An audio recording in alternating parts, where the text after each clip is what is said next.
Be on the lookout for Band-alism, the Magic City Music Forum by Bring Your Own Headphones Production, a podcast that brings you the raw truth about musicians in the Magic City, their lives, their stories, the road they traveled to get where they are. Some good, some bad, but it was what it is. Jazz and country and good old rock and roll. And of course, what I like to listen to when I'm drinking my vodka lemonade, the blues. A weekly podcast featuring local musicians.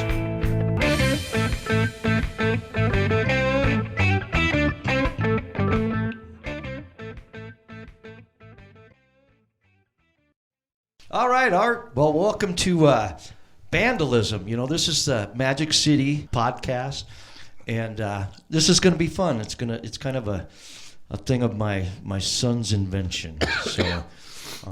Well, thanks for the invite. Your little pad is incredibly cool. I'm right at home. It's this is my world. Well, thank you. You know, guitars, amps, and all sorts of fun stuff. Works in he owns a music store. I mean, come on, he's got chords everywhere. Dude, I'm a guy. Come over to my house. Plus, we got I've got kids, so it's always messy. So yeah, there you go. Yeah, who cares? Sounds good. No, your place is awesome. It's very cool. Well, I appreciate that a ton. It's been fun.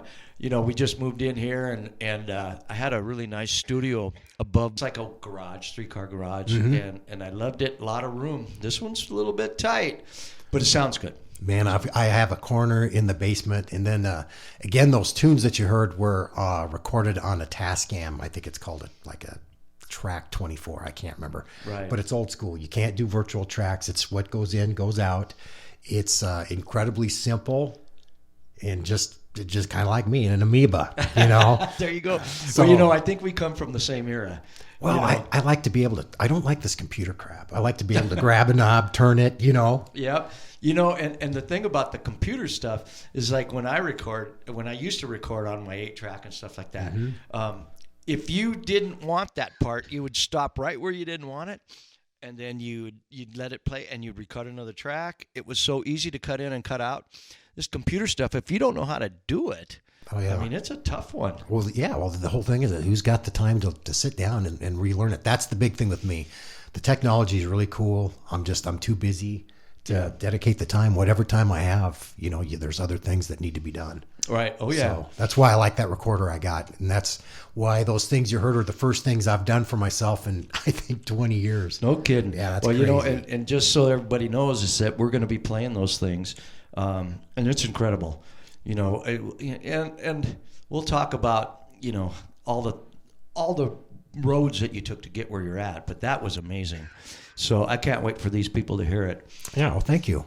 Yeah, no kidding. Well, I tell you what, I try to think back to when I actually met you, and I think we knew each other for a long time, but I remember one time you came into the store. I was working at Sound Pro then, and this was back in the 80s. Right, because you were always a home stereo guy. Always. And so you were where Christy Schneid is now. What was that? Was Sound Pro. Oh, that's right. Yeah, because that was your domain. And man, I used to. Yep. I knew who you were, but I didn't ever talk to you. But I'd come in there, and you, I think, were in Airborne. Yep, it was at Airborne. The time. Yep. So I knew. See, I was too young. I was like 14 at the time, and I had just been playing for a year or two. But man, from the get-go, I've always been into it. And so I remember going in there. Then you guys had that room in the back. Yep. That you could shut the door and would bring in like a recording of Rush. You know. Yeah. Yep. Something with like a big, huge Neil Peart. It was our sound room, yeah. Yeah, and that was fun. Oh man, it was fun. Did you remember the Infinity speakers we had back there? I do, and man, I bought a Parasound EQ from you. Oh, did you yeah, really? Yeah, a dual 15 band for my home stereo. Wow. Yeah, I got an Ortofont cartridge for my turntable from you. Yeah. I got the Parasound. I also bought. Oh man, what was it? I think I got my Pioneer. Receiver from you too. No kidding. Yeah. You know, those old Pioneers. Oh man, those were good. Yep. Fun stuff. Yeah, it was. Hey, I tell you, that's great. But anyway, that's when I think I met you. I remember you came in, and I've heard all about you. You know, so even in your early days, people knew who you were. So you must have, when you dived in, you must have dived in hard. Man, I did. It was really weird. And the thing is, I have a cousin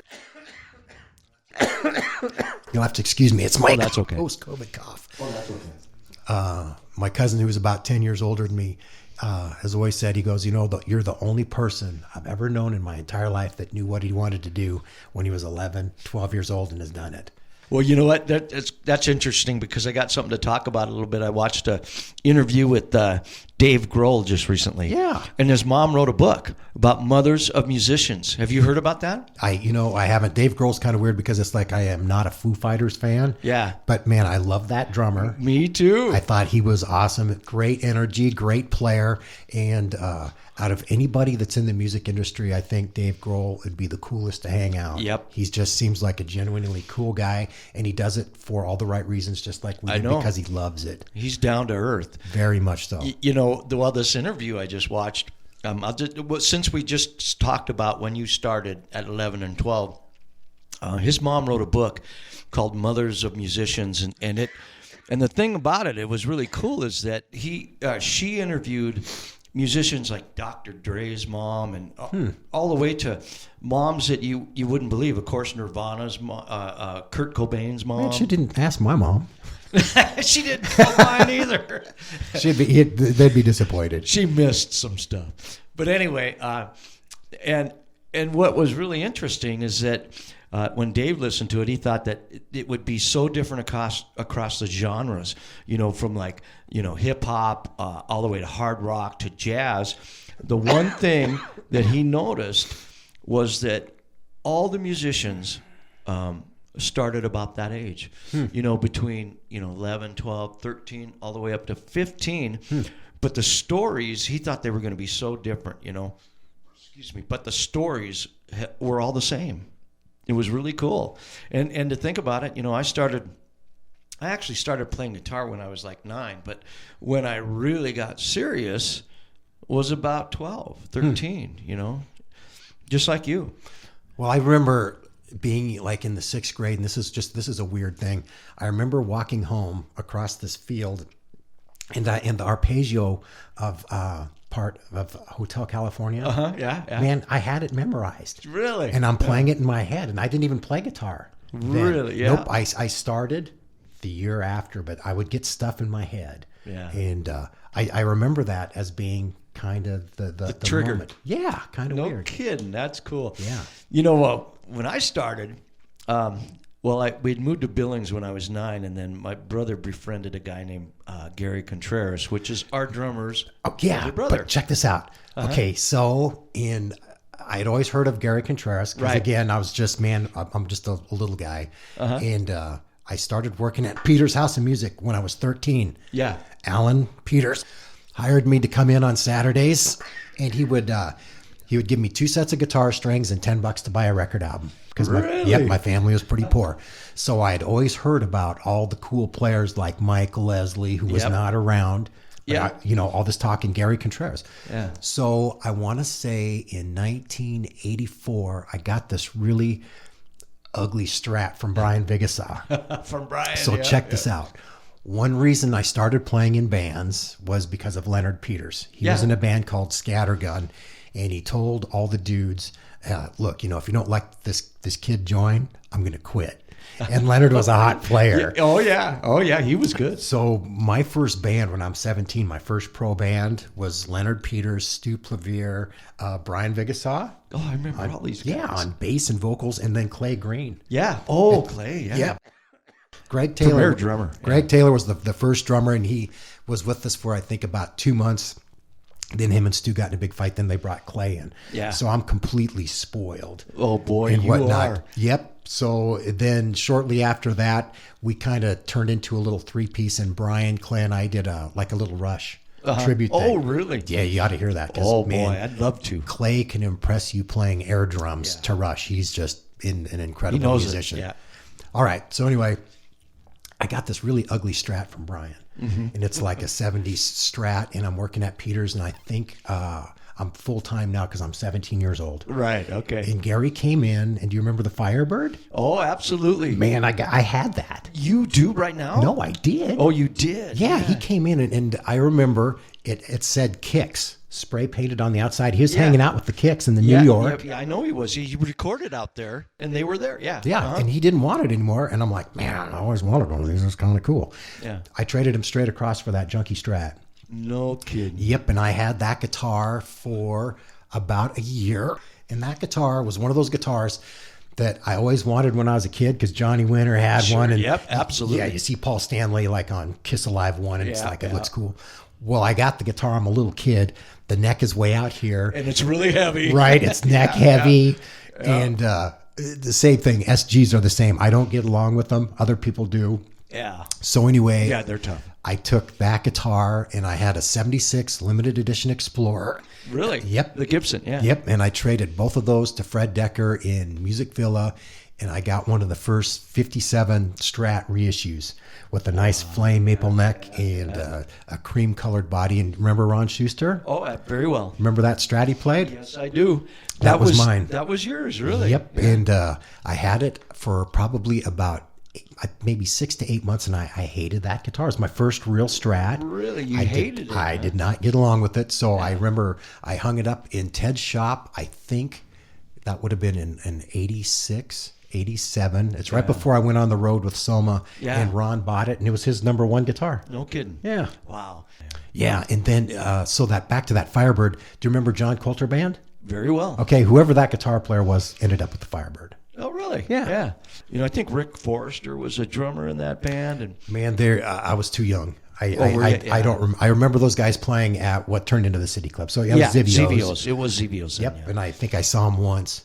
They played great. You know, I remember the harmonica player played through a little Fender Champ. You remember? He'd grab that mic, and that little Champ sounded so much like Jay Giles, the Magic Dick or whatever his name was. Oh, it was great. So, you know, we're talking about some great things, but I want to go way back. You know, how old were you when you really picked up the first guitar? You said 11? Yep, 11 or 12. I remember my dad, who was never around at the time, got me this junky little acoustic for $30 at Devitt Music. Oh yeah, Devitt. Oh yeah. Yep, and I kid you not, within the first 5 minutes of me having it, I was sitting on the couch, and my cousin, who was about 10 years older than me, was sitting next to me, and I played the riff to Day Tripper. Oh, yeah, there you go. Right, and I figured it out, and I'm like, I'm all giddy, because I'm like, I man, can do this. Yeah, I'm like, did you hear that? And he goes, man, how did you do that? I'm like, I don't know. He goes, man, you're pretty good. And I'm like, maybe I am. Natural. So it was, I wasn't a natural. But man, the thing is I thought, maybe this is my thing because I wasn't a big sports guy. Sure. And stuff. And man, I loved it from the first time I got it. So then fast forward maybe a month after that, I always wanted an electric. Right. So I would go into Peter's House of Music. I'm talking every day. So, Alan, right? Oh, yeah. Very well. Alan would be working, and you could tell he was having a great day until he saw me.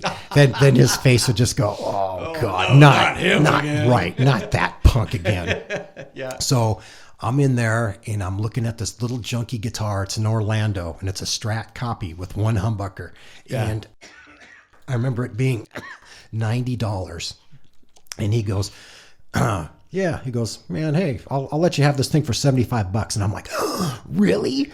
Where am I going to get $75? Oh, man, I tell you what, I worked my butt off. Did you really? I did. I cleaned my aunt's apartment complex. I'm vacuuming and doing whatever I could for that $75. And I was just thinking of this today because I knew you were going to have me over here. Yeah. And it's just a great memory. I remember getting that guitar, and do you remember Montgomery Ward's in the mall? Oh, yeah. My mom needed to go there, and this is right after we got it. And I remember sitting in the back seat with that guitar in the box, and I remember unboxing it. And I'm just like, man, this is so awesome. Look at it, Oh, it was just so cool. So that's how I got that. That's cool. The way I got my first amp is kind of funny, too. So, I got this awesome guitar. Got to get an amp. Right. My father had bought me a horse. A horse? And my grandfather, a horse. Yep, little thoroughbred filly, and I named her Star, and she was kind of dumber than a box of rocks. Anyway, long story short, my grandfather had a farm, and that's where the horse was kept.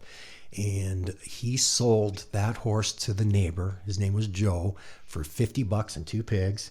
And then Grandpa bought the 2 pigs from me for $50. So I had $100 to get my first amp. And then check this out. I got my amp from Fred Brush at New Horizons on Central. Yeah. Do you remember that? Fred? Oh, yeah. Yeah. So my little Elmo amp. That was on Central, right? Yeah, right next to Central Hobbies. Yep. We're Central Hobbies. Yep. Yeah. Had a volume and a tone. So Yeah. if you wanted any kind of dirt, you had to just crank it and whatnot. Turn it up as loud as it go. Man, I loved it. Oh, yeah, that's great. Yeah. Well, it was what I used to do is I went in there so often that I'm like, hey, Al, how's it going? And he's like, fine. And I'm like, hey, what's new? He's like, man, we just got this Ibanez flanger. He goes, here, just take it home. It's serious. I'm in like that. I'm in the 7th, 8th grade. He's giving me anything that was new just to get rid of me so I would go home. And I'm going to try that. Oh, yeah. I remember 9th grade, they had an Ibanez double neck. Yeah. $1,200. He's like, just take it home. So I'm not kidding. Oh, my God. Anything and everything he would just give to me. So I would take it home and I would play with it. And man, just loving it. So then is what happened is I would start A-Bing gear. And pretty soon I knew more about that gear than anybody there. Probably, yeah. I believe that. Because I'm into it. And I'm still that same dude. Man, when we get stuff at the store, I still take it home. I bet you do. I quality check it next to all my other junk and whatnot. And that kind of helped get me where I am. That's great. That brings me to another question. Do you get to play guitar every day? No. No, you don't. No, it's funny because people come in the store and they're like, yeah, you do nothing but sit around and play guitar. That's how you get good at doing scales and crap. And I'm like, no. Man, the only time I ever get to pick up a guitar is to make sure it still works. Like if I do a repair. Or when you get home, right? Or if I set it up. Okay, when I first get home, that's what I want to do is play my guitar, even after being at the store for 10 hours or whatever. Yeah. So, no, I still love it. That's cool. Yep. How about you? How often do you get to play? I used to play every day, and that'll take me back to a story, but we practice a lot. And, for years and years and years, Detective was a band that played all the time. There was like 4 years where we played every single week, every night. So that's where I got most of my playing in. And then now I play, which is great because I play when I want to.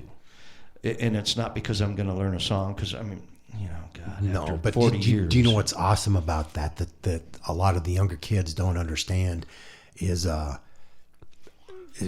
you get, I don't know how to describe it. It's not, you not only get good, but you get to know your guys so well. Yep. It's unreal, but man, you also get really good at your craft. Oh yeah. When you do nothing but live and breathe it for decades and decades. And then to play for 5 hours a night every night and singing and whatnot, man, it's not like going out and doing it just for an hour. No, and it's not like sitting at home playing for 5 hours either because there's a different story, Mm-hmm. You got to remember, which I have a hard time with, but, one thing I got to ask you about because this was something that that I remember starting to play, and we were about the same age, but I was kind of an outcast at school. Okay. I'd go home and play guitar, for hours and hours, and then go to bed, get up in the morning, go to school, and then all my friends would be out playing football or baseball or whatever. That's the same with me. Yeah. And I'm still that same guy. Me too. Yeah. So I was really unsocial, actually, all the way through, in high school, I played a lot of high school dances and stuff, so I got a bunch of friends then. But I was an outcast, and then all of a sudden, my dad's like, "You're going to play in front of people? There's no way. You can't even hardly talk to your uncle, But it's like in high school, it's like I got along even in junior high. I got along pretty well with just about everybody. Yeah. But man, the guitar was my thing. Yep. Yeah, huge. I found, this is funny, my house flooded in like 2013, and I'm going through all this old memorabilia and crap that unfortunately got ruined, but I found an old note from a girlfriend, and musicians like you can appreciate this. Oh, yeah. So I'm reading through it and whatnot, and it goes, yeah, Art, I know that I'll never be able to do this or that because your guitar's number one, you know? Yeah. And I saw that and I'm just like, man, it made me laugh. Oh, That's man. funny. Yeah.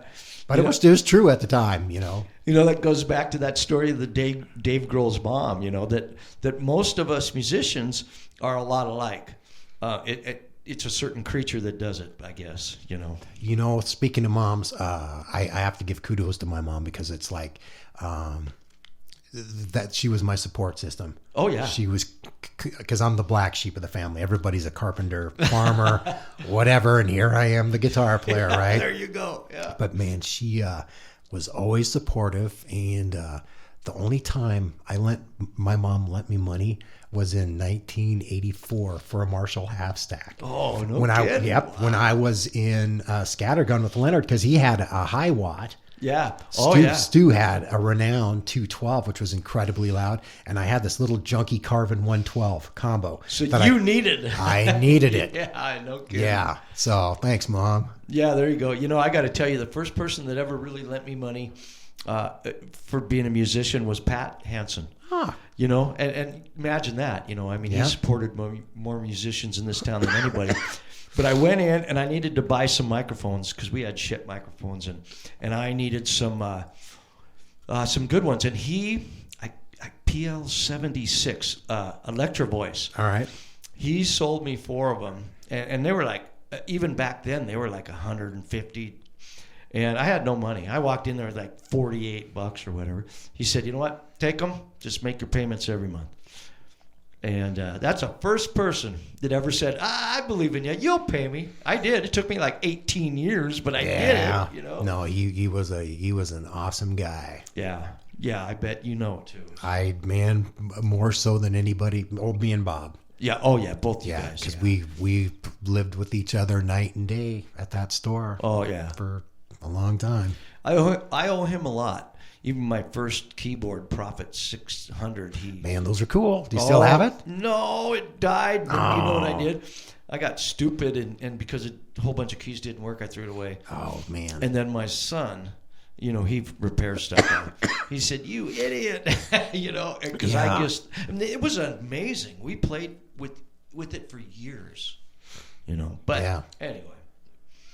So I got another question for you, Art. Shoot. I've been listening to you play for years and years, and I envy you, man. You're an awesome player. Oh, you're kind. But what was your first band? The first band was a little 3-piece with Matt Nybo and Randy Glasser and myself. Oh, I know those guys. Yeah. And then we played. Matt, he played drums. Yeah. Yeah, okay. Yeah, I just saw him the other day. Oh, no kidding. I haven't seen him for a long time. Yeah, man. Brother Matt. Yep. I remember in 7th grade, he's like, "Man, have you ever heard of Eddie Van Halen?" I'm like, "No." Yeah. He goes, "Man, he's the best guitar player in the world." I'm like, "No, he's not, man. It's Jimi Hendrix." There you go. know, and I remember going to his house. He was living living at his grandma on Park Hill. And I remember hearing Eruption for the first time. And I'm like, whoa. Yeah. And you know what's crazy? I still feel that way when I hear it now, even though I can me too. play it and stuff. But man, you listen to it and the tone, I'm just like, man, that guy's just awesome. And it was such a surprise for guitar players at that time because you never heard anything like that. No, not even close. Yeah. Still. I know. I agree. Yeah. So that was your first band, huh? First band, yep. We played Green Manalishi, wow. Snakeskin Cowboy, and I think Living After Midnight. I'd have to think about it. Kidding. But I know that those two were. Living After Midnight. Yeah. That's great stuff. So what did you guys call yourself? Montage. Yeah. Okay, cool. Check this out. Do you remember Dave Mackin? Very well. Okay. He had a band called Montage, and that's where Matt got the name from. Oh, is that right? Yeah. So was that Montage Dave Mackin when he lived in town before Las Vegas? Yeah, way before that. Okay. Mm-hmm. Yeah, bless his soul. Yep. You know. But so after that, I mean, I guess I probably haven't heard any of those bands, but after that, the first band I really heard you in that I was really impressed with, I don't even know the name of it, but you guys were playing out in the Heights at, I think it was Corner Pocket. Lee Adams was in the band. Hilarious. Yeah. Oh. Yeah, that was Foreplay. So that was with Foreplay, okay. Yep, or Greasy Lee and the Skid Marks. It was the same guys, but somebody might leave, we'd get back together and relabel it or whatever. Sure. But that was with Kevin Martin on drums. Yep. Rick Cowan on bass, and Lee Adams on guitar and vocals, and me. And you, yeah. Yeah. That was great. I heard you play, I think it was Turn Up the Radio. Yeah. I was floored because, that's a hard solo. Just make sound right. I learned that stupid thing note for note. You did, and I'm a punk kid. I think I'm 18 years old. Were you? Yeah. Yep. And I remember recording above Peter's House of Music. In that studio. Yep, with Tommy and Dave. Sure. Yep. That's where Flynn recorded that album. Yeah, I know. Yep. Dangerous Friends or something. Yeah. Yep, that one. And then I remember Dave was there and he's all hammered, and I remember playing that solo because we recorded it for a demo tape. Oh yeah. And everybody in the band's clapping, after I did it. And Dave, I believe it. Yeah, then Dave comes in and he goes, "Yeah, man, I think that kind of sucked. I think you should do it again." Doing the whole producer thing. Oh yeah. And I'm like, WTF? What's up with that, you jerk? Jealous. And I don't know what the deal was, Yeah, but anyway, who knows? That was it. I remember it kind of crushed my feelings. Sure. Well, I remember I was sitting out there, and Kevin played drums for us for a little while. Did he? Year. Yeah, for about a year. We could never get used to the electronic drum. And then of course I played with Lee for a while. But I went and heard you guys, and I was sitting out there, and you guys did Turn Up the Radio. And I was like, wow, that is a good solo. So you did that very well. Oh, thanks. Very, very well. So what was the next band? Was it Soma? It would have been. Yeah, because I quit with those guys, and I remember I took some time off, and I think I quit Peter's House of Music, and I was hanging out with Ted Kellison. Yep, Ted. Mm-hmm. Yep, and helping him repair stuff and whatnot. And I remember that Soma needed a guitar player, and I remember going to the City Club and watching him play. Yeah. And I thought, man, because they wanted me to join. And I thought, man, I love it. Yeah. So it's hilarious because when I went and saw them, they're playing all this cool stuff. They did like UFO, Lights Out. Oh, yeah. And so anyway, I saw him doing like Billy Squier stuff. Anyway, all this Killer Heart Riot. Oh yeah. Yeah, all this great stuff. So I got all excited. What was that called? The Riot song. The one that we did was Riot. I think it was called Don't Bring Me Down. It was on the second album. Yeah. Something like that. That was a big one. Yeah, that was a good one. Yeah. So anyway, I committed to the band. I get a tape, and it's got all these lame tunes on it. And I'm like, I'm not kidding, man. I about got in tears. I'm like, what did Oh, no. Yeah, I can't do this. I can't play Under My Thumb by the Rolling Stones. They paint it black. And then, Truckin' by the Grateful Dead was on there. Yeah, and true. I'm like, no. Because, man, I'm a rock and roll guy. Yeah, I know you are. Just like you. Yeah. And there's all these lame tunes. And I'm like, I just flat told them, look, if you want me to join, we're not doing this song, this song, this song, this song, or this song, or this song, or this song. And they said okay. They did. They did that. Well, let me tell you a little story. Oops, good catch. Thanks. Let me tell you a little story about Soma at the beginning and the first time I ever heard him. So my brother was very good friends with Ed, Brian's dad. Okay. So anyway, so Ed Oakley comes to me and he says, hey, I've been playing for a while already. And so he says, hey, my son's starting this band, and they need some lights and stuff. Could you come over to the house and listen to these guys and see what you think? I said, absolutely. And I have a bunch of lights, homemade lights. I mean, I had tons of them, probably 30 of them. Yeah, you and Lecky. Yep, Gary Lecky. Yep, we built them. I know. Yeah, so anyway, so I go over there, and down in the basement of Oakley's house, they built a stage in the basement. And so these guys were up here, James, Brian, and Chris. But the bass player, I can't remember, his name was... Tom Dunning. Tom, that's it, yeah. And so I go listen to him, and I was just like, wow, these guys are great. I says, yeah, I'll give them all my old lights, because we were hiring Chuck Clark at the time, bringing lights. So I give them all the lights, and then we're playing at Zevio's a whole bunch, like almost a house band there. And so I said, hey, on Sunday nights we do a jam night. You guys should come and do the jam night. And shit, they got up, and did a jam night and like put us to shame. We'd been playing all week. We were dead. We sucked. And these guys got up and revived the whole crew. So that was my first experience with Soma. And then the next experience with them was at Grandma's, and you were in the band. Oh, yeah, that was just... God, you guys rocked. Man, we played so much cool stuff. We did like Life in London by Pat Travers and Making Magic and all this. I mean, just cool hard rocking tunes, the Riot stuff. Yeah. And then I remember one song I walked into Grandma's, because I used to almost live there. And you guys are playing a song by White Line. I think it was called Rock. Oh, no, that's Great White, Rock Me. Great White, that's it, Rock Me. And you did the solo. And that's a guitar song all the way through it. And I was just like, wow, this band is hot. Yeah. Man, I need to tell you a story about the band before that, though. Okay. With Lee, Kevin and Rick. Because, people sometimes ask you, well, what are some of your better memories and whatnot? Man, one of them was with those guys. And I know that you're allowed to tell me one of your stories too, but it's like I can remember every detail of this day. Yeah. So it's like we're going to play this gig, and we're going to Sheridan, Wyoming, and we're going to play Dayton, Wyoming's fair, or not fair, but their prom. I'm sorry. Okay, prom. Yeah. Yep. And I'm riding with Kevin Martin, and he had a little Subaru Brat. Okay. Yeah. And I remember him telling me how cool the song Kashmir by Led Zeppelin was. Right. So I'm all anxious to hear it, thinking it's going to really rock. And I remember he played it for me, and I'm like, that doesn't rock. Because, again, I'm more into the harder stuff. So I remember that. We went to the Holiday Inn in Sheridan, and we're thinking, we're kind of dragging our feet, thinking this is Dayton, Wyoming. Who are they? Dayton, Wyoming. Right. Yeah.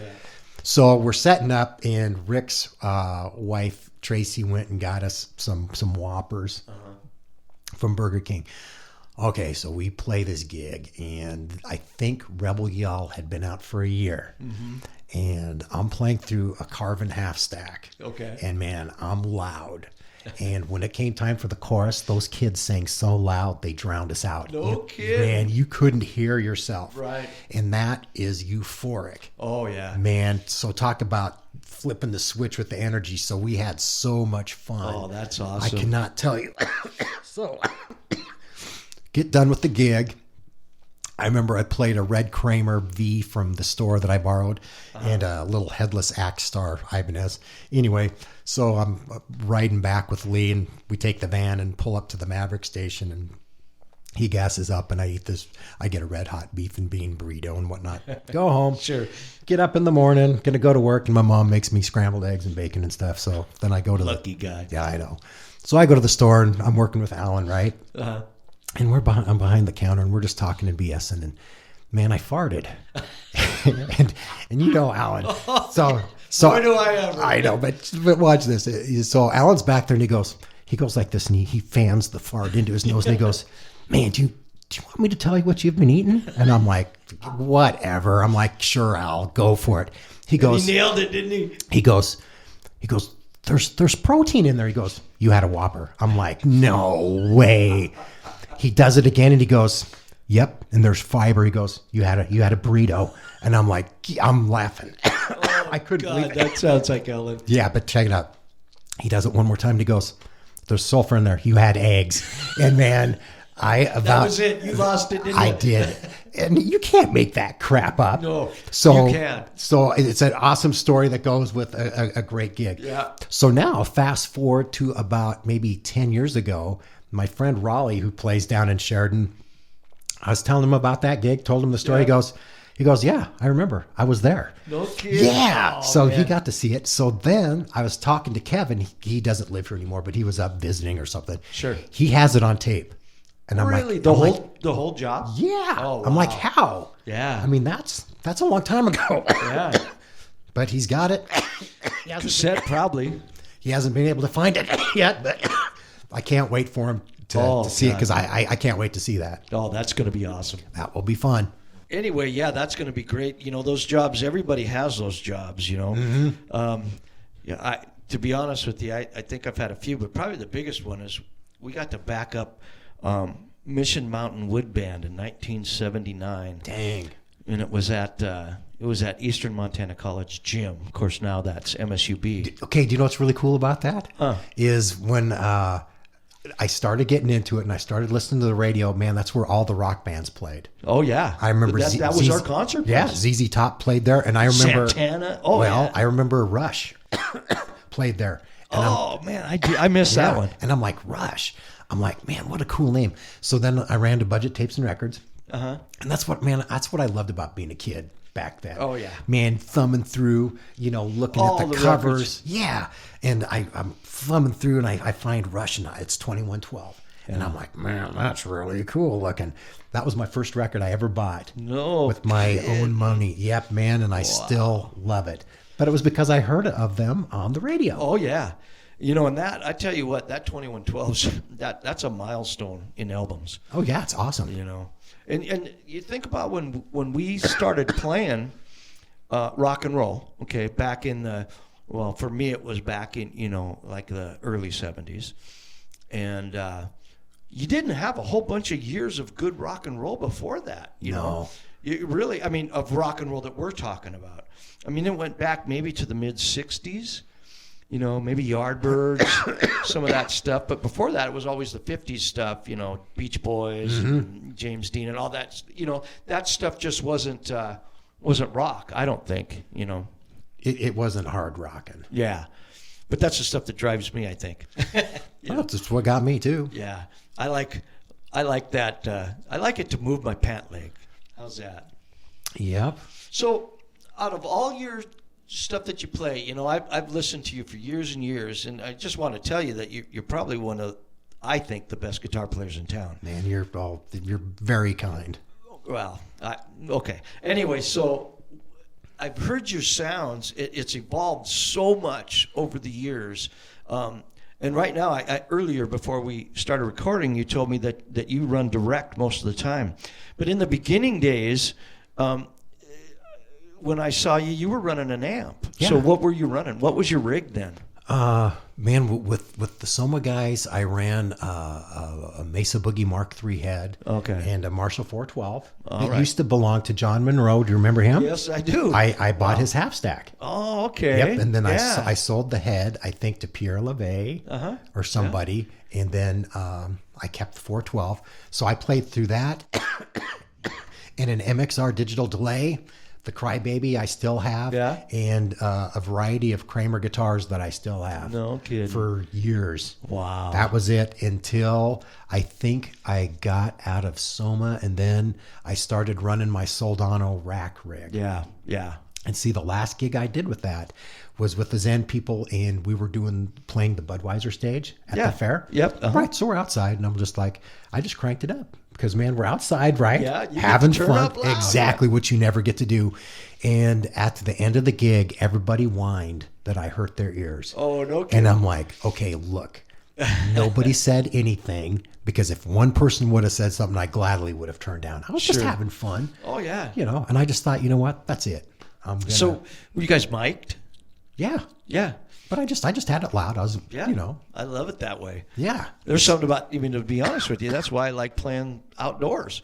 It's because you get to turn up. Yeah, there's something to be said. That's part of the equation is the volume. Oh, yeah. Because your guitar interacts differently with the waveforms and stuff when it's loud. Well, one time I was reading in Guitar Player magazine about Eddie Van Halen.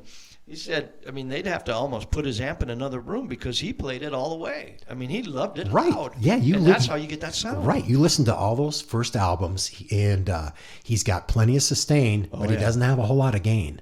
Yeah. But you've got the volume. That's because the amp is going. That's right. You have to have the volume. Yep, absolutely. Yeah, that's part of the equation. So what's your favorite guitar right now? I know you got many.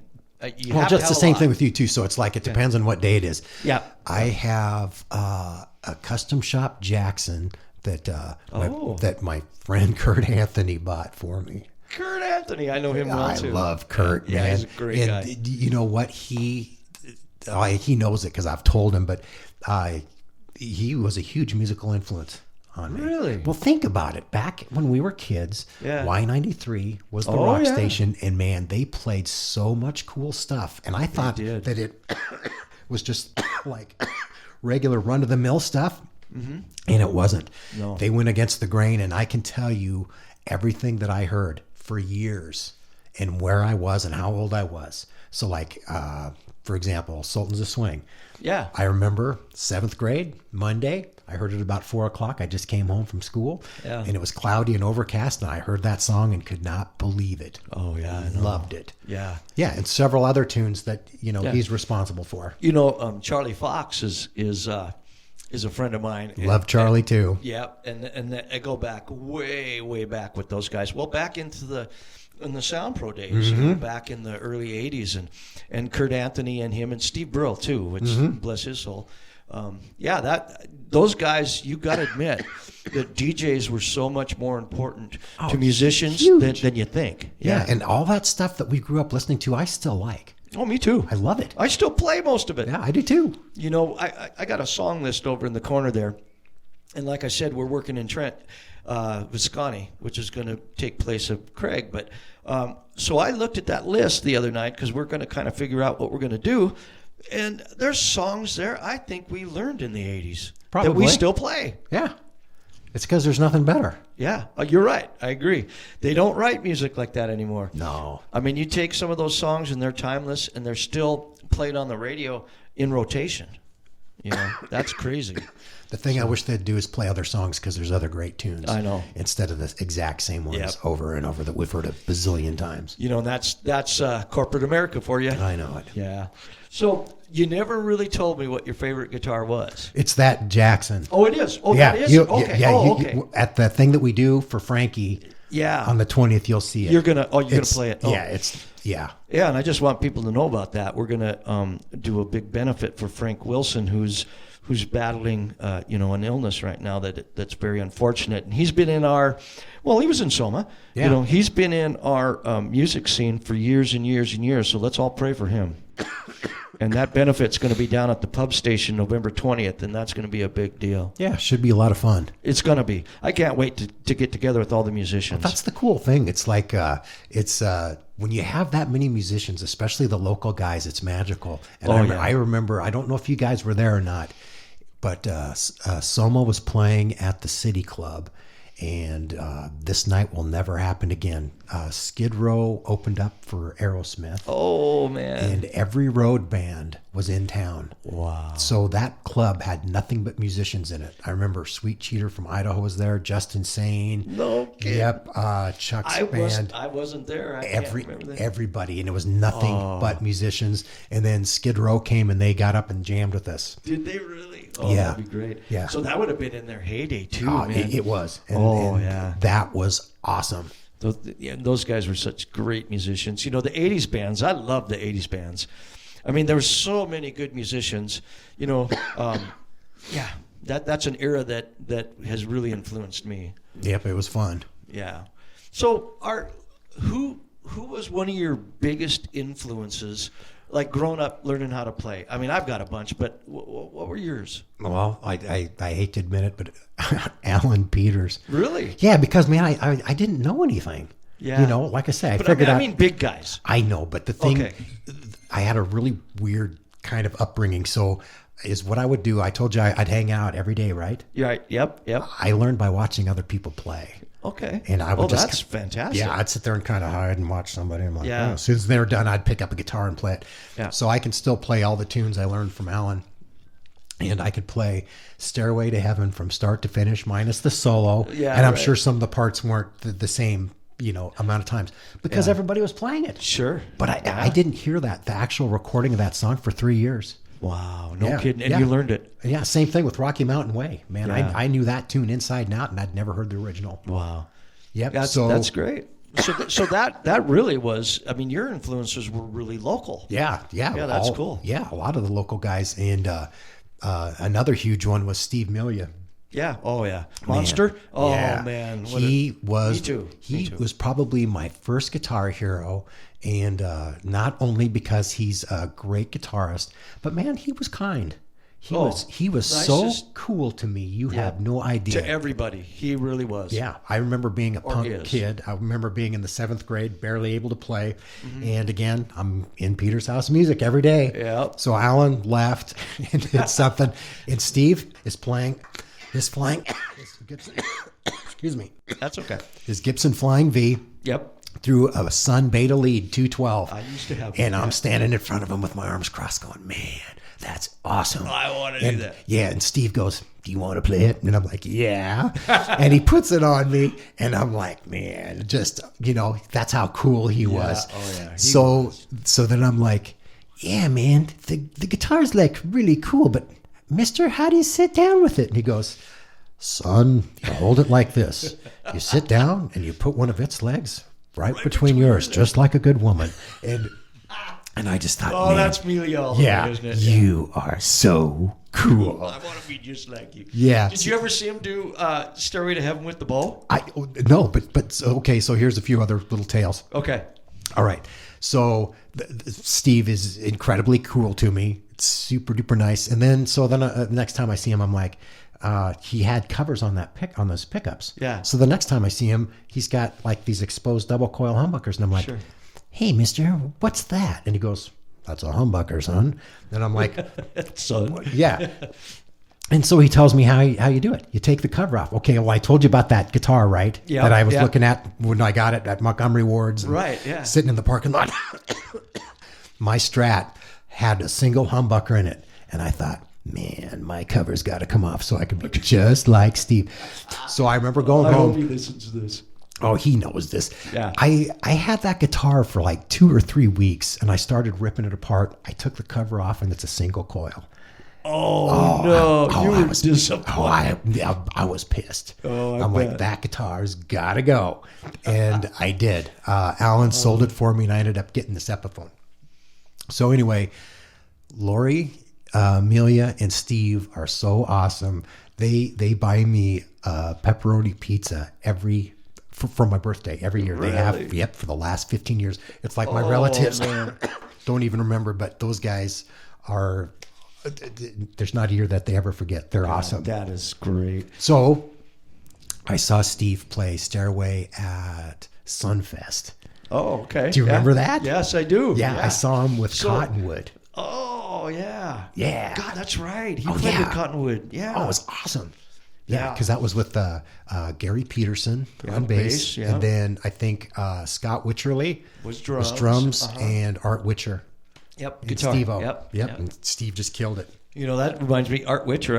I had this Fender Telecaster and had the two humbuckers on it. Yeah. I can't remember what they called it. Telecaster Custom. Yeah, custom. And beautiful guitar. I couldn't stand it because I had to use that whammy. And I'd crank that whammy down and come back up, and I'd have to retune the thing. So I sold it to Art Witcher. First I painted it white. It was pearl white, and I sold it to Art Witcher, and he played it for years, but he made it sound good. It was always in tune. That guitar was at Peter's House Music. Was it really? Yeah. The white pearl? Yep. God, I loved that guitar. I remember it. I wish when I was a wouldn't have kid. sold it, and I just didn't have to try to do those dives, but like Van Halen, because that those whammies weren't made for that. Yeah, no, that guitar would have been there in about 1983. No kidding, yeah, because 82, I sold 83. it. Yeah, that's because I remember shortly after that. I remember Alan was holding it and whatnot, and yeah, he was it thinking played about good. doing it. Yeah, it was cool. It really played good. Yeah. So, getting back to like musicians and Billings, and this is really gonna kind of hit home because you were influenced by a lot of local musicians. But I mean, who's like right now when you go out to listen to music, if you do, what's one of your favorite musicians to listen to in town? This is a hard question, and it's probably a little unfair, but I mean, just not saying that they're better than anybody else, just somebody you like to enjoy listening to. Yeah, man, I don't go out anymore. Don't you? Okay. No, because I've played the clubs for 40 years. I know. And it's and as you know, that's like the older I've gotten, is all I do is work. It seems like serious, Boy, man. do It's I like know that one. Yeah, it's like there's no time to do anything. Yeah. And there's some young guys. I'll tell you who I'm really proud of is Parker Brown. Oh yeah. And I have I haven't heard him play in a long time, but I talk to him periodically when he's in and off the road with the band that he's with, and man, they're doing really good. They are and hot. I'm really proud of him for just because he's doing what I used to do. Yeah. And I just love encouraging people that are out doing it. Yeah. Because, man, that's a hard living, and he's doing awesome. So that's really good, man. That So is a hard living. I love to see Parker out there. Bollinger. Yeah, Man, I love the fact that, man, he's out he's doing it. he's doing it right too. Yep, man, he's done it. Yeah, I told you I watched an interview with him this Yeah, morning. but you'll see him on TV with the CMT awards. Oh, yeah, and I stuff know. No, and he's- whatnot. So He's definitely successful. You know. the thing that I think is really super special is when I look back from when I was a kid to date, there's a handful of us guys all from the same era, and we've all been able to make a living making music. Bob and me, Chuck, has been teaching at the store for 20 years, I know and we he play is. in a couple bands. Yeah. Bollinger. I mean, how awesome is that? And then Rochelle Sitton, who's the orchestra teacher at Senior. Oh yeah. I was in orchestra with her. We used to take bass lessons Really? from a gal named Leslie Buffum together. Yeah, she's doing it too. Well, that's awesome. Yeah, there's all these people, and man, making your living doing music stuff is a It tough is gig. tough. You know, I did it for quite a few years, but yeah, it just once I got married, I had to change. But yeah, you're right. That is a tough life, and it takes so much dedication and discipline. Yep. You got to give up a lot of things. You have to sacrifice Yeah, a lot you of really stuff. do, It is the yeah. same thing, just like we were saying, like I didn't play my prom because I was playing somebody else's prom. Yeah. You know, or I didn't get to go to prom because I played Bridger's prom. Oh, but yeah. I don't have any regrets, but you Yeah, you I know. sacrifice certain things. I played my 40-year reunion, and it was the worst thing in the world because, you know, you're seeing all these people you haven't seen for so many years, and you got 15 minutes in between sets, and you got to go and try to relive or find out what happened in those last 40 years. I think that's awesome because, man, I played my 30th. Did you really? Yeah. Uh-huh. And that, to me, was a dream come true. Was it because really? It was, because I got to play with the Zen guys, and the band sounded great.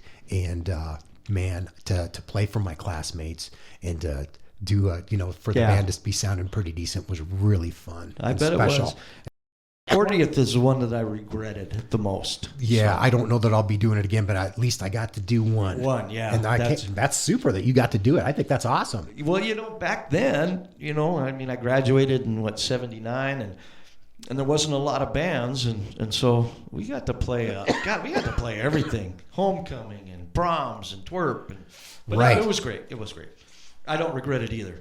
So, you know, we talked about one of your favorite moments in the band with Kevin and Lee and those guys, but you know, I went to lunch with Chris just a little while ago, Fondlander, and he was back in town, and we sat at this table. My wife came with us, and my brother-in-law, and they didn't get to say a word edgewise because me and Chris were sitting here talking about all these memories. Oh, yeah. And he told me some things that, I mean, I was looking at him like, wow, you guys. And I just wanted to say, what was like one of your favorite memories in Soma? And there's a lot of them because I heard about 20 of them that day. Oh, serious. We can write a book. I know. And I'm not kidding. Yeah. Or And you make a should, movie. by the way. Well, it is, because it's like people don't get to do this kind of crap anymore. So I'll tell you one, and man, this one is hilarious. Okay, that's what I want to hear. Okay.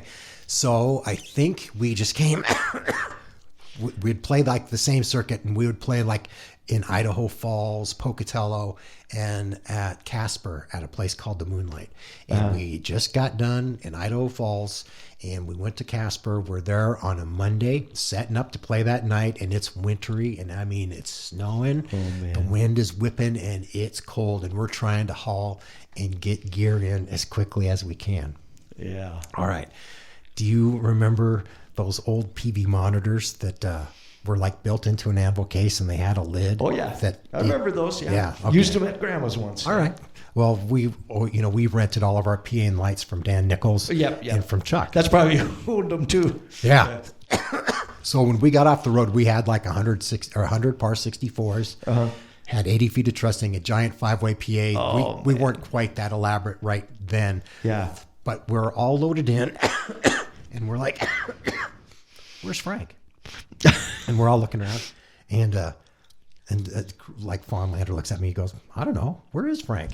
And Frank comes running through the door, and he's got one of those PV monitors stuck to his tongue because Oh, no. because it's winter, and that stupid guy, he had to see if his tongue would stick.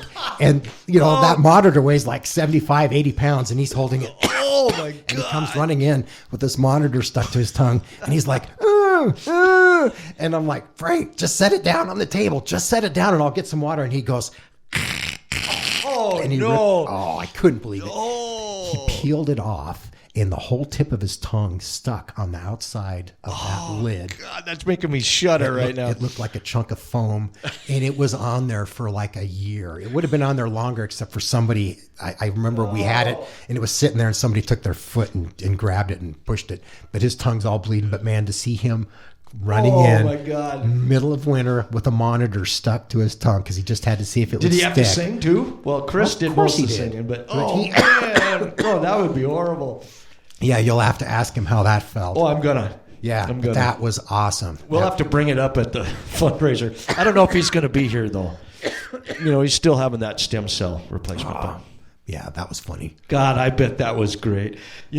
Chris told me a bunch of things about the old wagon you guys had. And, yeah, the Belvy. But yeah, and boy, he went through some stories, but we'll keep those for him when we do it. So, I made a list of things that, because I've been watching you play all my life, and and I mean it when I say that I think you're probably one of the most accomplished rock and roll guitar players in town for sure.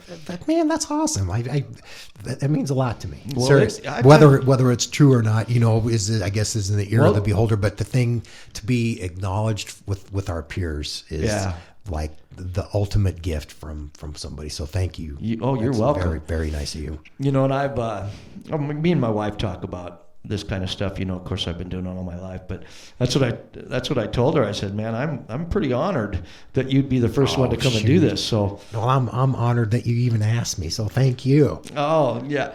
Now we're going to get back to some things that we talked about earlier. And one of my notes right here is on originals. And what I wanted to play is these two cuts that you showed me earlier. Sure.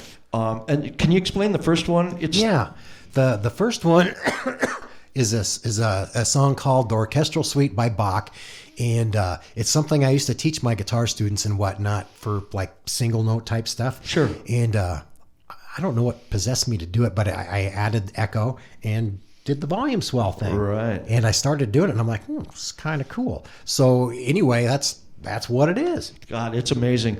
So we're going to listen to this. How long ago did you record this? I saw it I saw some of it on the internet, which everybody should go to and look at. Oh no, that's old stuff. But that's nice. It still was yeah, great. no, this is the only stuff that I've done for myself in a long time, like 20 years, I think. Okay. So I did that, I think, about 6 months ago. Okay. And the song after that, man, I would have done it during those lockdowns, whenever that was. That's the second song. That's the second cut we're going to hear. Yeah, and what that is it's Go Down Rockin', or is that what it's called? It's Going Down by Jeff Beck. Okay. Oh, yeah. Yeah. Okay. And I was supposed to do a Zoom thing with a couple of incredibly excellent guitar players, and I just thought, I asked my friend Jeff. He's the one I was telling you about. Yeah, he's friends with all these fantastic musicians, famous people. Yeah, famous guys, and some of the best players I've ever heard. And I'm like, why did they ask me to play on this thing? He goes, well, they like your vibrato. And I'm like, whatever. Well, great. So anyway, long story short is what I did is I was trying to be prepared so I didn't look foolish amongst these guys, because, man, I can't play like them. And I just thought, and I know you would do the same thing. Just do what you can do well. Right. And I just wanted to do something tasty. So like if somebody was watching this, they would go, you know what? I like that old dude's playing. Old dude. Yeah. Like, well, the other guys are younger than were they? than us. Yeah. That Francisco he's like the John Petrucci in Europe, man. Yeah. That's really incredible. Something. Well, let's listen to the first one first. Okay. And then we'll come back and talk about the second one. Okay. Sounds good. And let's let her roll.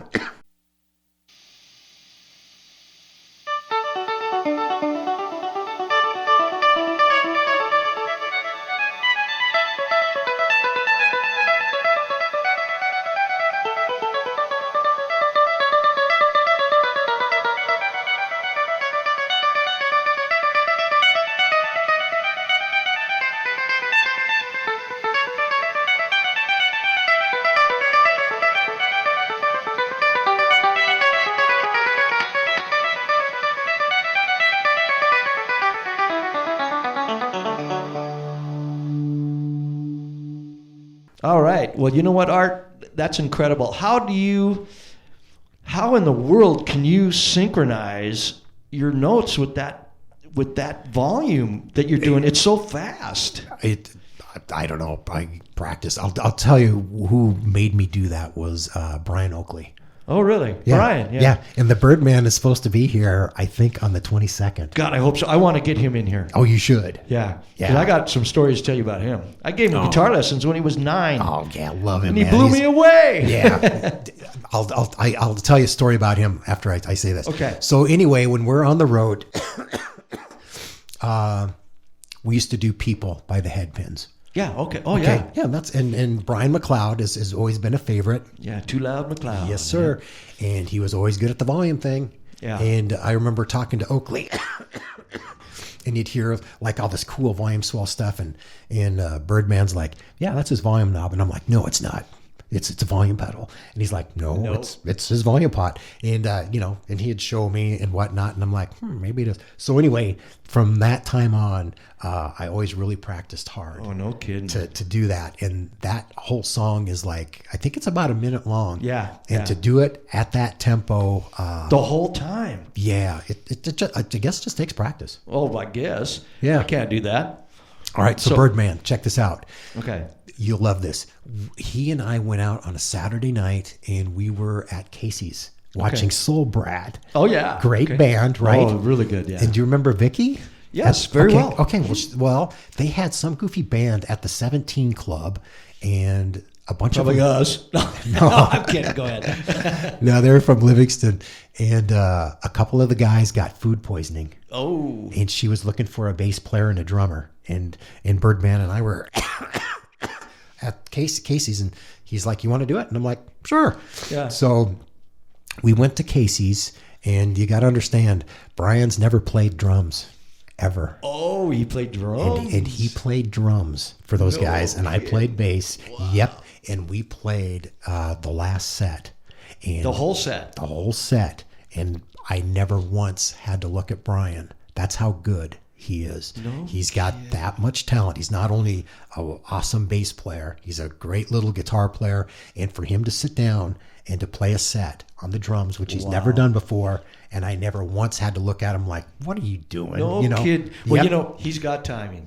He does. More so than most. Yeah, I know. That and he little goes bugger. back a long ways, man. I know when it. He was a little kid. But I'm still blown away. Yeah, that's amazing. I believe it, though. Mm-hmm. I'll just tell you a little story. I'll make it quick because I want to hear the next song. But so his dad came to me and says, hey, my son plays violin, and he's really good, and he's going to get to go to Boston and play with the Philharmonics out there, but he wants to learn how to play guitar. And I said, okay, well, I'll give him lessons. At that time, I was giving lessons at Hanson's. Yeah, you were in the basement, I remember. Yeah. So he comes down, and Pat, of course, had me teach out of the Mel Bay. That's just what he wanted me to do. So the Mel Bay instruction book, So I sit down, and we go through a couple pages, and I said, okay, this is what I want you to do for next week. And he says, okay. He goes home, he comes back, and he knows that whole freaking book. And here's the funny thing is I didn't read music. So I had to learn the book. I tell him to learn. Yeah. And so I'd have to go home and learn it. He came back and learned it. Yeah, that doesn't surprise me. Yeah. At all. So what I did is I called Ed, and I said, his dad, and I says, hey, this isn't going to work. He knows more than me. I don't know how to read music. And then his dad says, well, he just wants to learn how to improvise. And so I said, okay, you got to remember, this kid Brian didn't play guitar then. No. And so he comes in the next week, and we sit down and play, and I says, we're gonna do some jams. And we start playing some rhythms, and I show him a couple scales. And the next week he comes back again, and he's playing those scales like he's been playing for 5 years. So at that point, I said, Brian, you know what? I'm not teaching you anything. And that's the story. I mean, when I went and heard those guys at Zevio's when they did the Sunday night thing, I was like, yeah, shit, this guy didn't need me to teach him anything. But, it's different. I mean, you teach lessons, but you know how to read music. No. Tablature? I can do tab and all. Oh, so you don't know how to read either? Well, I could because I used to play violin too, but okay. I didn't keep it up, and I'm not proficient. I can read chord charts. Really, I can really do that well too. Yeah, and whatnot, but not notes. But wow. Okay. But see, I ended up replacing him in Soma, and I can't remember why they even got rid of him. But they got rid of him. They brought me in. Brian? Yeah. And then he came back. Well, it's because we ended up getting rid of Tom. Right. And then we had another bass player named Jerry Donzer, and we just couldn't find anybody. And we wanted somebody that fit in. Mm-hmm. And man, Birdman wanted to come back and play bass. And I remember Chris and James going, man, he's a great bass player. Oh, he played great. Oh, yeah. He was the best one that we ever had. Oh, man. He still is. Yeah. We got together. I saw him. I went to Hawaii, I think in like 2006 or something to see him. Yeah. And we got together and we jammed. And man, it was like a magical little moment because, I mean, he's my brother. Yeah. So is James and Crisco. Yeah. And it's just freaky weird. We're talking that all that time gone, but I've always relied on those guys because they're so solid. Yep. Well, you guys were the best band in Billings. I mean, I'm going to tell you, I went and heard you guys. Well, I heard you a whole bunch of different times, Grandma's, but one time I heard you guys at it was I think it was called the Casino Club or City Club. I can't remember which one it was at that time.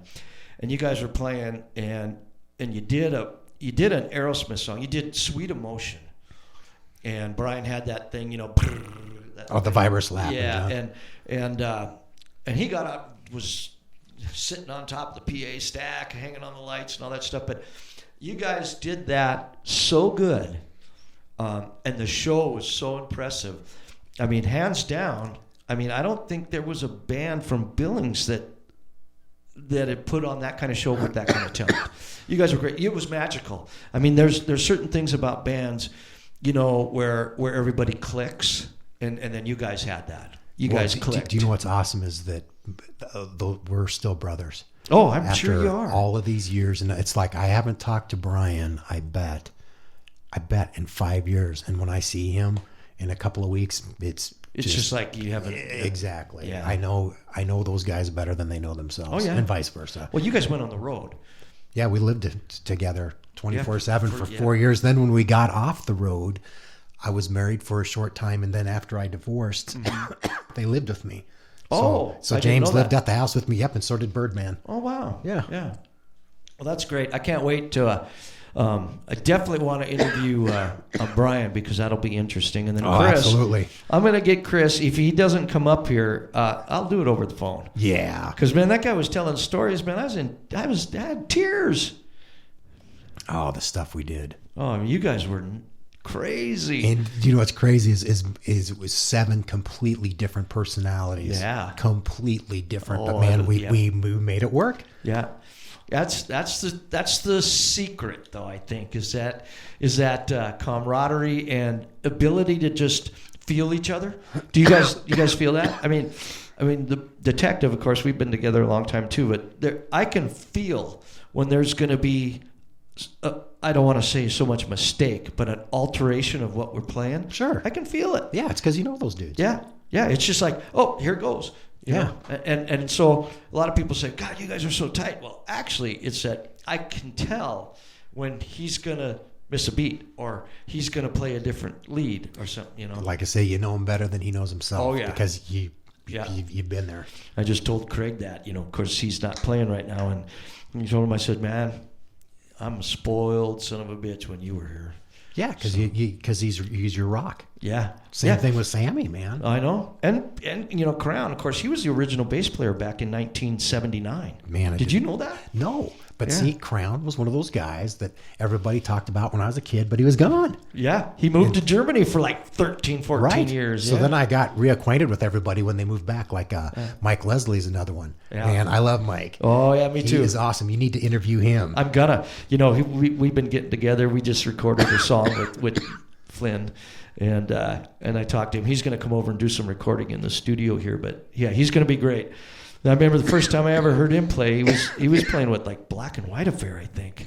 That was before my time, but that was with Vern Black. Yeah, it was. Who played guitar for Mariah Carey for 20 years, and I saw T.J. him. Hooker, I think, isn't it? Or is it? That's always my COVID brain. Booker T and the MGs. Yeah, Booker. That's it. Yeah, Booker I saw him on TV yeah. doing that. Yeah, that's who he's playing with now. Yeah. He's great, you know. So Soma, fantastic band. Probably one of my favorites, definitely out of this town. And now you're in Zen. And, of course, Frank is in Zen, too. Yeah, we got that escape band, too, the Journey thing. Oh, that's right. You do. See, now I haven't heard that yet. Yeah, man, we do 30 of their tunes. Oh, wow. And that's got to feel good.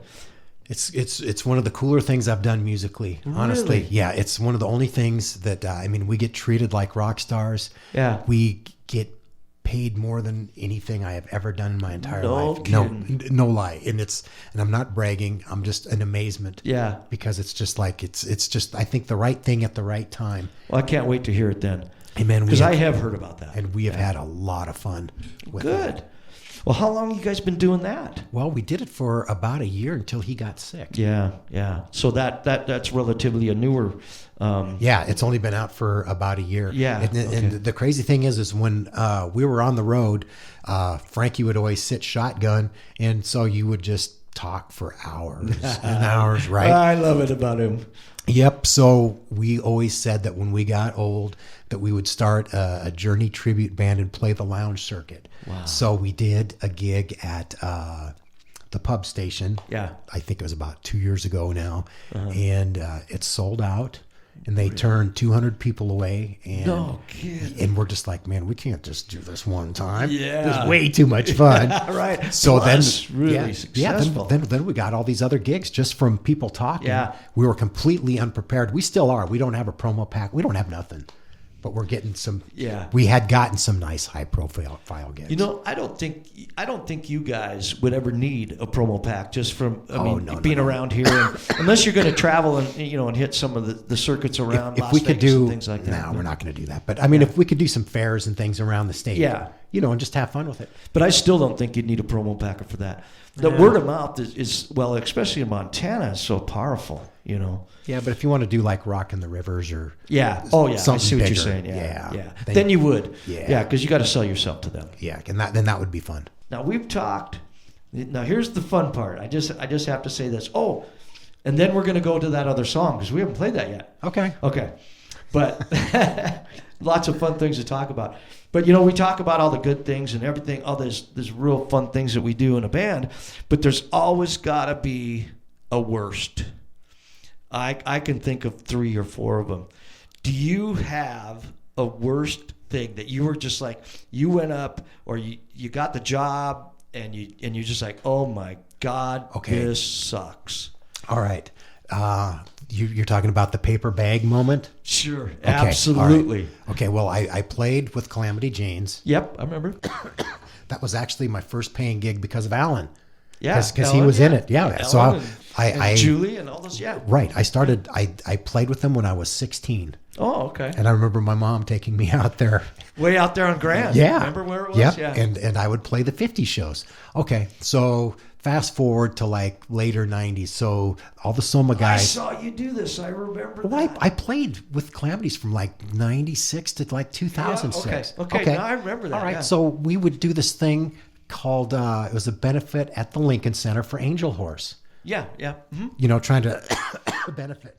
Sure. And we did Love's Been a Little Bit Hard on Me by Juice Newton. Yeah. And okay, listen to that song again. Okay. And listen to the guitar solo. It's really good. Yeah. And whoever that guitar player was awesome. So anyway, I learned that solo note for note. Right. We're at the Lincoln Center and doing that tune. This place is packed, balcony's packed. Sure. And Karen gets up there and she introduces me. And on, lead guitars, Art Eichele. Yeah. And it comes to that part, and I knew that everybody behind me except for Brett was going to mess it up because there's a count of 3, not 4. Oh, yeah. And I knew that the bass player was going to blow it, and I knew that Tammy, our keyboard player, anyway, that's exactly what happened. So I started the solo. It all crumbled underneath me, and I had to quit playing because it was so bad. In the middle of the solo? In the middle of the solo, and that's and I think that's when Karen introduced me, and I'm like, I couldn't do anything. So I had to wait towards the end of the solo step on my volume pedal and drown everybody out and just start playing rhythm and bring everybody back together. I'm still embarrassed. Oh, I am, man. That blew. That's exactly what I'm talking about. There's a moment in every musician's life where they're going, oh, and then you get done and you go, thank God that one's over. No, I'm still paying for that You're one. still paying yeah, because for it. it's like, man, I put the time in and I learned that solo because I liked it. Yeah. And man, you don't do it for the money. That's always a bonus. But man, you want to do a good job. Yeah. And and make everybody, make those singers look good and have a good time. And it was just, it was awful. Oh, man. Yeah. Well, I can feel for you. I've had a bunch, but we don't need to talk about mine. And then now what I want to do is I actually want to listen to this other song. Okay. And so you do all the solos on it. Actually, you first were going to do it where you're going to split it with like 4 other guys, right? Right. We were going to trade off. Right. Doing Okay. stuff. And I just, again, thought that, man, these guys are so good. I can't compete with them. Yeah. So I'm just going to do what I do and just try to make it something good and musical that people would want to listen to more than once. Oh, yeah. Because you know how it is. It's like you listen to some of this new music and you're just like, eh. Yeah. Yeah. And Next. it's gone. Yep. Well, you played it for me before we started this, and there is some guitar work in there. I've been playing guitar for a long time. There's some guitar work in there that is totally incredible. And kudos to you. Thanks. Because that's some hard stuff. So we're going to listen to this right now. This is Art soloing through the entire song, and we'll be back in a sec. Yeah, it's 3 minutes of mindless wanking. Enjoy.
All right, Art. I tell you what, that's some playing. And did you like do it in sections, or did you play that whole thing? Sit down No. once.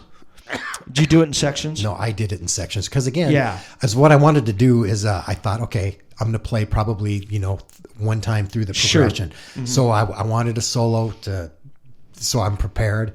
Then I thought, man, these guys are really good. You better be doubly prepared. So I learned another one. Yeah. Then I thought, man, you better do a third just in case. And I did. And I'm just like, man, just finish the song. That's cool because, I do a lot of recording and I just play everything myself here. But it's so hard sometimes when you play a solo and then you take a break and then you come back and do it. You can tell the two different sittings. Now, I couldn't tell on yours. That's why I thought maybe you played the whole thing through, but that would be pretty exhausting. Yeah, but I do. I alternated it so that Okay. I'll play one time through and then I'll wait an entire progression. Then I'll play it again. Yeah. And then another. So alternating with myself. Okay. And I change the tone. So like on the second solo, you'll hear like a thick chorus. Yeah, I did. Yeah. Yeah. So the tone changes. You can tell what I did, but it's all one shot. Yeah. Well, that's awesome. So that's Art doing a solo for 3 minutes. Those are long solos. Yeah. It was fun. I've done a few of those, but usually at the end of them, they don't sound that great. Oh, whatever. But anyway, that was really awesome. So, well, Art, I tell you what, this has been a pleasure. Is there any other things that you got to tell me that we just forgot about? I could tell you about playing with Ray Price. Really? Okay. Yeah. Let's hear about it. Because it's just kind of it's another one of those things. It's kind of a fun story. Oh yeah, I want to hear it. All right. So when I look back at my life, and the same thing as you, it's like some of the stuff that I've been so blessed and fortunate to have done is crazy. Yeah. So some of the cooler things that I've done throughout my life and my career was playing country music, believe it or not. Oh, that's great. Okay. Oh, that was one of my questions. Good, go ahead. Okay. So I'm at the old store on Grand, and I think it's in the early 2000s. I can't remember. Okay. But anyway, I get this call. And I can't understand the guy very good. And he's Mexican. And he's like, yeah, I need a guitar player and steel player for, this gig and blah, blah. And it's for Ray Price and blah, blah, blah.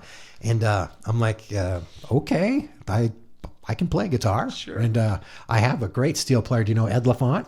Yeah, I do. Okay, so Well, we know a lot of the same people. okay, don't we? well, Yeah. I got Ed. Yeah. So the thing I asked him, I'm like, well, do you have charts that I can use? Because, then I can just knock this out. Sure. And he's like, oh, yeah, I got the charts. All right. So that's like Thursday. So then it's like the next day, Friday. Uh-huh. And these guys come, and it's Ray Price's band. Wow. Country, That's cool. Yeah, country music legend. The only song that I know is, For the Good Times, Yeah. he's got a great voice and whatnot. Oh, yeah. All right. So I'm thinking, man, this is going to be, I'm going to get to do, some hot rod chicken picking crap, like, Sure. Brad Paisley type stuff. Yeah. All right. So he tells me he's got charts. I think, man, I got this. So I take my little Mesa Boogie combo. I take my telly down to the Alberta Baron. I set it up, and I'm waiting for him and whatnot. And so the band leader comes in, and he's this little short, heavy-set Mexican with blue eyes, and his name's Blondie. And yep, he is Ray Price's pianist and band leader, and has been with him for like 20 years. Wow. And he is a wonderful guy, man. Really? You'll love him, and I've never met him. And the first thing he says to me is he goes, hey, do you know what the one black lesbian says to the other one? And I'm like, no. Yeah. And he goes, you the man. And then he starts laughing at himself, So He thinks it's funny. yeah, that's the first thing he says to me. Oh, man. So then he takes me through and he introduces me to everybody. Yeah. So the bass player is his brother his brother's playing bass. Uh-huh. They travel with their own drummer. They hire a string section, so they had to get some of the Billings Symphony people and whatnot. So I'm just sitting there, and I've got my stuff hooked up, and I'm just kind of noodling around and whatnot. And Ray comes stumbling in, and Blondie's got him by the hand, and you can hear Ray, grumbling in the background. And so then Blondie brings him over, and he's standing about 6 feet in front of me, and he sits down, and Blondie goes, Ray, this is your guitar player for the evening. And so I start noodling, and I just start whipping out some licks and whatnot. Uh-huh. So then I look at Blondie, and Blondie looks at Ray, and he goes, what do you think? And Ray goes, too bright. And I'm like, what?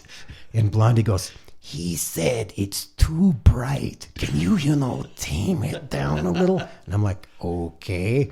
So I took the treble on my amp. I shut it off so it sounds like this now. Yeah, right. It sounded terrible. I played some more. And I look at Blondie. Blondie looks at Ray and, shrugs his shoulders like, hey. And Ray goes, you too bad. And I'm like, what? He goes, he said it's still too bright. Can you.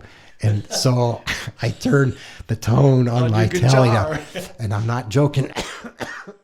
This is the worst sound I have ever had in my life. And then Ray looks at Blondie and goes, that'll do. And he goes, that will do. And I'm like, okay. And then Ray mumbled something. And then Blondie goes, he wants you to play tic-tac. And I'm like, what? He goes, tic-tac. And I'm like, what's tic-tac? He goes, do. And I'm like, 1, 3, 5, 3. He wants me to double the bass player. Yeah. And I'm like, all right, great. Oh my God. All right. So that takes place. So then I go to Blondie. I'm like, okay, you got my charts? And he's like, oh, no. We only have charts for the string guys. And I'm like, what? I don't know any of these tunes, You probably didn't even hear them. No, I've never heard them. That's not my wheelhouse. Ed knew them. He grew up with them. And man, and by the way, he wailed. He did awesome. Yes, he crushed it. That's awesome. So I'm like, great, give me a song list. So he wrote one out, and I went to Hastings, and I bought a CD, and I had to go home and listen, and I had to chart all of those tunes out within about an hour. Hour and a half. Yep. Get my butt down there. Oh, it was the same day. Same day. Yeah. And get ready to go. Oh, man. Yep. And so I'm setting up, and they've got everybody there, and it's about time for the show, and the bass player's sitting next to me.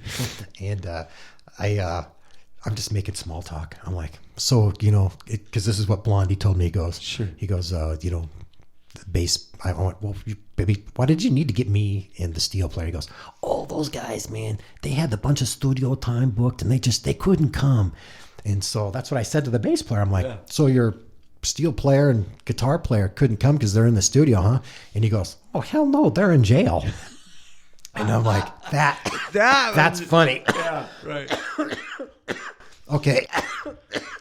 So I thought that this night was going to be, me getting to do a little bit of wailing and whatnot. I did nothing but play tic-tac all night. So I doubled what the bass player did. And then he did a song called Nightlife.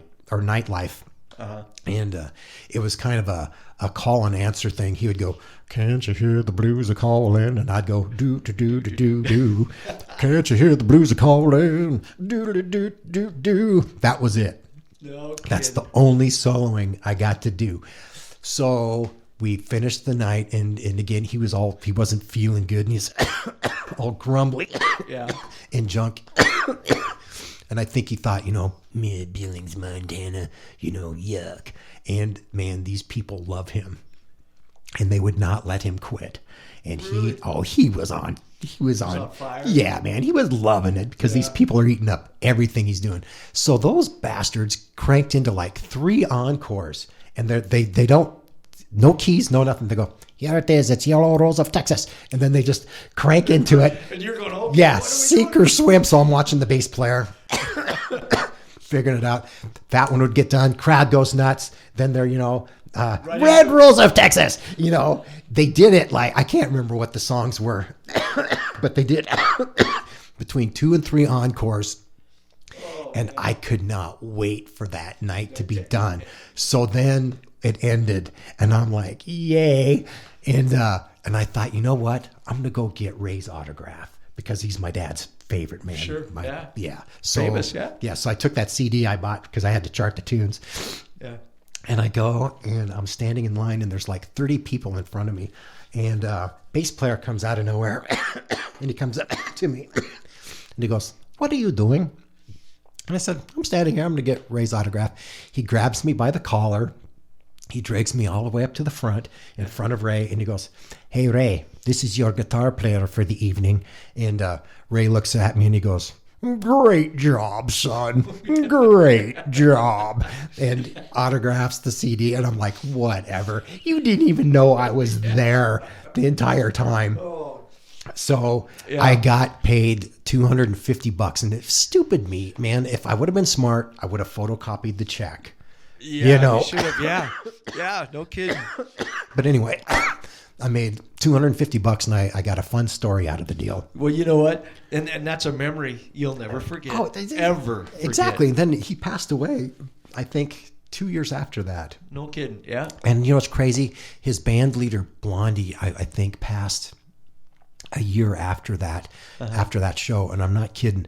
I felt really sad because it's just, you just love him. Yeah. He's one of those guys that just, he felt like a family member. And just like you knew him forever. Right. And you just loved being around him. He was funny and smiling the entire time and just a pleasure to be around. Well, that's awesome.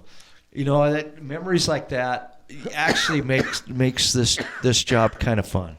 You know, well, I think it's awesome. You get this little rock and roll punk, and I'm playing with that country hit, a big music guy, Hall of Famer. You know? Yeah. So that was Grand Ole Opry, all that. Yeah, that's cool. I feel pretty fortunate to have done that one. Well, that is awesome. Yeah.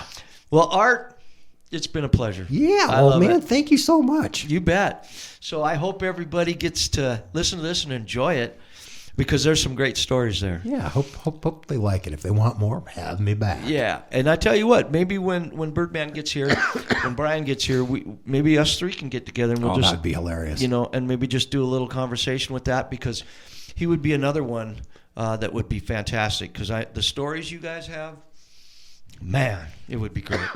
So, it's crazy because some of those guys remember stuff that you don't. Oh yeah, because it was more funny to them or whatever. Yep, and absolutely. Yeah. Or you were turning the other way when it happened. You know? Exactly. Yeah, that sounds great. It's been a joy. Yep, likewise. Thank you. You bet. Don't forget Art Eichele.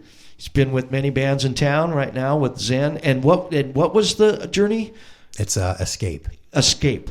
So, and then everybody, don't forget November 20th for Frank Wilson. That's at the pub station. At the pub station. Yeah. Oh, yeah. All right. Band-alism. Yeah. Thank you.